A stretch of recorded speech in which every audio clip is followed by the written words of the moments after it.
Live! Good morning, everybody. It is Wednesday, Wellness Wednesday. It's a wonderful Wellness Wednesday to make that even better. Paul, Tom, and myself are going to talk about happiness. Happy, happy, happy, happy, happy. So, who wants to go first, or you want me to get started? And You can go. all right. So, well, I was searching for, you know, different things about happiness. I came across some myths, and I thought it would be kind of fun to go over them. So, let's see here. I'll try to pull this up.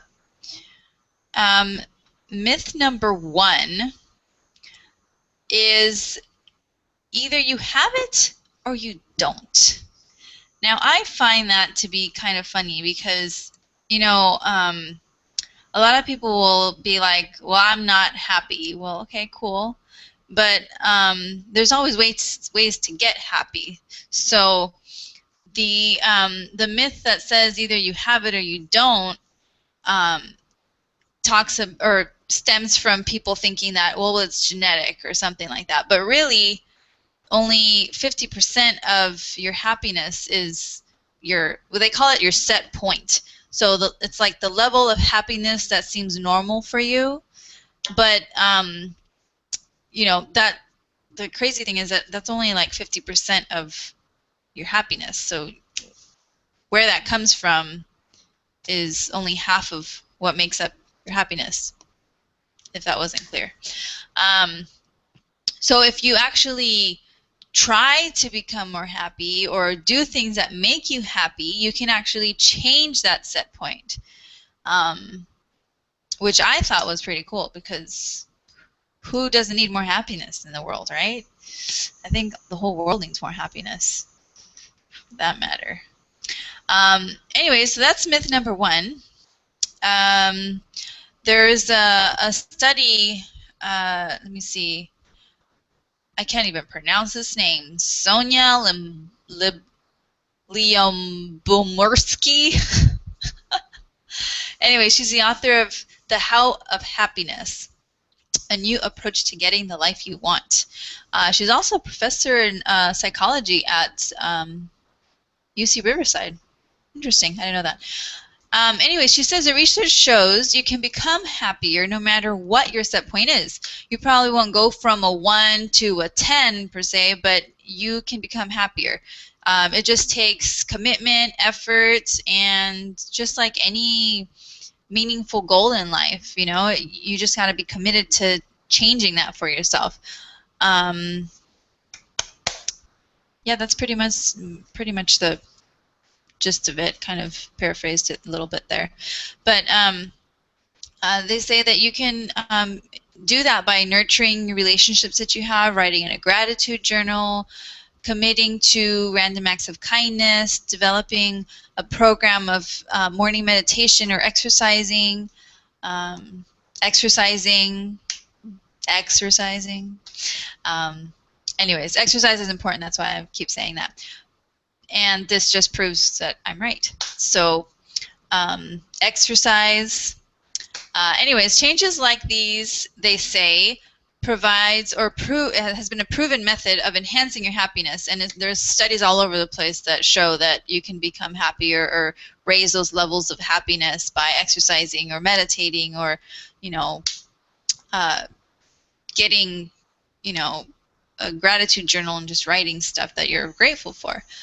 So I went over myth number one. Who wants to go over myth number two? I'll take it. Happiness is a destination. I think a lot of us are guilty of this. We keep saying things like, when I have this big house, when I have this luxury car, when I get married, when I meet the right person, stuff like that. We think we're going to be happy, but the truth is things only account for 10% of our happiness. Only 10%. And I don't know if Mariana said that 50% is a genetic thing. Our personalities, we have the personalities are kind of born with, but that accounts for 50%. So you have 40% to play with. You can choose with 40% to be happy or not. It's your choice. So happiness as a destination, it's more of a process than a destination. It's not like, oh, I have all these things now I'm going to be happy. That's not how it works. Many people have things, but they're not happy. So actually, having too many things can make you unhappy because now you got mounting bills. Of course, if you're financially free and you can afford all those things, it's different. But if you're not, and you're paying for stacking up the credit cards, that's more stress. That's not happiness. That's just, hey, I got these things, great, cool. I have a fake status. It's not real. It just looks like I have a lot, but really I have mountains of debt and I'm unhappy. So it's a process. It's a day-to-day decision to be happy and do things that make you happy, things that matter. And that's what I have for number 2. Tom, you want to take number 3? Awesome. I love this. Number 3. The Okay. echo.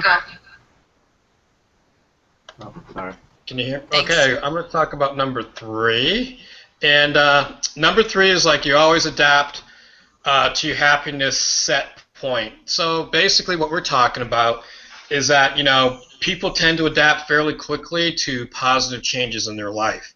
And, when we think about the adaptation, it can be a big obstacle to being happy. Like Paul was talking about, the long-awaited house, the new car, the right job. They all bring a temporary boost, but then after, per se, the pink cloud gets burst, then we go back to how we're feeling anyway. So what that means to me is that people, and myself included, sometimes look for a temporary fix. If I can, get the car, get the house, get the girl, go on vacation, buy this, buy that. But a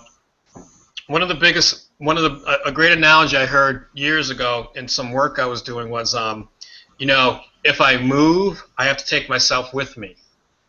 So it's very true that it's an inside job, that people need to look deep within for their own happiness. And if you're not happy, then obviously we have to do work on ourselves. And so why does this happen? According to this research that we're talking about today, it's it's a novelty. Our ancestors could signal, like, say, danger or an opportunity, or meet a new mate, or even food, for an example. And we're attuned to contrast, not the sameness. But also, what that really means is that we readily adapt to positive experiences that happen to us. So what the study says is that people adapt to things that make them happy. People try to move away from things that don't make them happy. So really what that means is, like, we have to work on either slowing down or preventing things, or change our thinking. And for me, just a lot of the work that I do on myself, I just really feel that it's an inside job, that it doesn't matter how much money I have. I've had tons of money, Mm-hmm. and I've had a lot of money at times, and I've had little money at times, and you're still going to deal with life. I mean, One of the things I say to people is, everybody's like, I like talking to people. I like making people happy. And, like I said to this lady yesterday in the store, and I said to her, you get up to the counter, and she's like, how's it going? I'm like, great. How's your day? She's like, oh, pretty good. And, and I said, yeah. I said, well, one of my monikers is, my day is great, but, it's how you look at it. So, we still have to deal with life's issues. So it's really important to, I know that I'm not half as bad off, or even bad off compared to what a lot of other people have to go through. I don't really feel like I have any bad things going on in my life, But sometimes when things happen that don't work out my way, I tend to, you seem like, wow, that was a tough situation. But really, overall, I just think that we have to be careful of trying to fill ourselves up with material things. And when we're not happy, go to the root of why we're not happy. Right. Awesome. Okay. Myth number 4 says negative emotions always outweigh the positive ones. Like, for example, you're having a bad day and you only remember that one. Well, guess what? It doesn't matter. Yep, I said it. Anyways, so the research that they found says that negative emotions might edge out positive emotions in the moment because they're telling you to find a problem and fix it. So, but positive emotions appear to win over time because they let you build on what you have. If that makes sense. Was that kind of clear or not really? Yeah, okay. So I'll just read what they have here is a little bit. It says, we found that as positive emotions go up, there comes a point when where negative emotions no longer have a significant negative impact on building resources or changing life satisfaction. So positive emotions won't protect you from feeling bad about things, nor should they, but over time they can protect you from the consequences of negative emotions. That pretty much sums it up. I mean, basically, a negative emotion is generally going to help you so that you find a solution to whatever is happening, right? But feeling the positive emotions will always help you to get past all of that. I think that's what it meant. All right. So I don't know where Paul is. I can do number 5. Awesome. Go for it. Oh, there's Paul. All right. You want to do number 5? Yeah, sure. Happiness is all about hedonism, pleasurable experiences. This is a myth. Actually, happiness, people are more happy when they give, when they are either helping someone out. There's studies that show that they're actually happier by doing that. It's actually half of the people that give and help and do something outside of themselves. They're not pleasing themselves. They're going and helping other people. Half of those people will be happy, and then even 13% off of that would be have noticed aches and pains going away. So I mean that's big time right there. You know what I mean?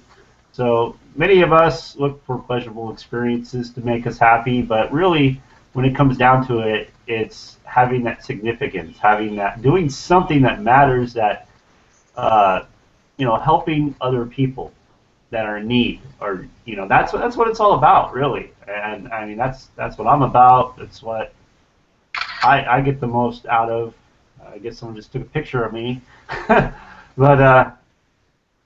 I mean, honestly, I mean that's why I like coaching. That's why I like training. That's why I like teaching, because I'm helping, and that makes me feel good, for sure, And of course, it doesn't feel good when people don't receive it, but at the same time, if you're helping people, I know when I was training, when I was a personal trainer, I mean, I honestly love doing that. I would have done that for free. If my finances had been right, I would have done that for free because I enjoy doing it. It's just fun for me. I like watching people go from one point to another to reaching their goals and achieving that process, and it's just really an enjoyable experience, and seeing their lives change. So that's for me personally, and I know a lot of other people are the same way, and that's why there are people out there that want to help and want to do good for others and put others in front of them, in front of their needs. And that can get sticky too. You don't want to do everything for everyone else and not have anything for you. You got to have something to give. You give everything away, you have nothing to give, and you're not helping anybody. You're hurting yourself. You're hurting the people you're trying to help too. So, but yeah, it's just studies show that by helping, by giving, by helping, shows happiness is a much higher rate than just pleasurable experiences. So that's number 5. Número 6. Who's taking that one? Here we go. Number 6. Number 6.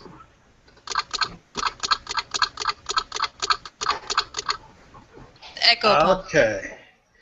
Number 6, the myth is one size fits all. So, if you're seeking a magic bullet or anything to enhance your happiness, you're bound to be sorely disappointed. There's no one size fits all for happiness. And so what we're trying to say is that instead there are many ways to boost your happiness, and here's a couple of options that you might want to try. Pick an activity that is meaningful to you, whether you choose an activity that promotes a sense of gratitude, connectedness, forgiveness, or optimism. You'll be more successful if your choices are personally relevant to you, that are personally connected to your why. Do something that's going to make you happy, okay? Do something that you like. We hear about it in working for ourselves, or if you want to do a job, or you're going to work for yourself, or you want to do a hobby, do something that you like, because when the times get challenging, you're more so going to stay with something that you like than something that you don't like. So, that's one thing. Also, assess your strengths and develop, habits, practices that best use your gifts. Okay? So, if you're a good cook, if you like working with people, maybe if you're a good cook, deliver meals to people that are shut in. It's being altruistic, giving more of yourself. The more love you give, the more love that's going to come into you. Okay? So if you're a retired teacher, maybe do some tutoring. There's all kinds of things that you could do. Vary your activities, because promoting happiness is largely a question of finding a good fit. So what we're trying to say is that when it comes to happiness, maintaining your will and acting on it might just be a pleasurable, meaningful life well within your reach. It takes some time to perfect these strategies that we've been talking about today. So, give it a try. But what I've learned is to, just give as much as you can, try to make other people happy. If, I've been doing this 21-day Deepak Chopra meditation thing, and today it was about the laws of attraction, which is very fitting for what we're talking about today, right here. And it was more about, you are, basically what we give is what we're going to receive. So if we want to be treated nicely, treat other people nicely. If we want to be happy, give out happiness. If we want to feel peace and harmony and connectedness, give the same to other people, and it will come back to us. So, if you want to be more happier, exude happiness. Be nice to people. Check in with people. Tell people you care about them, and it will come back to you.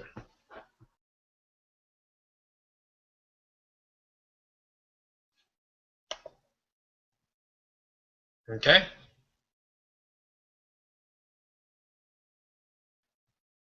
We're back. Hey, yeah. We're back.